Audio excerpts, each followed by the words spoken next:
అద్వితీయుడైన తేజోమయుడైన ఆ శ్రీరామచంద్రుడు తన తండ్రి ఇచ్చిన మాట కోసమని సీతమ్మను తీసుకుని లక్ష్మయ్యను వెంట పెట్టుకుని అరణ్యవాసమునకు బయలుదేరుతాడు.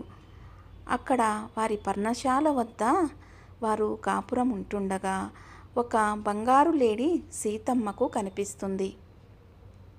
ప్రభు, చూసారా, ఆ బంగారు లేడి ఎంత అందంగా ఉందో, చూస్తుంటే దాన్ని మచ్చిక చేయాలనిపిస్తుంది ప్రభు, నాకు ఆ బంగారు లేడిని తెచ్చిపెడతారా అని అడుగుతుంది.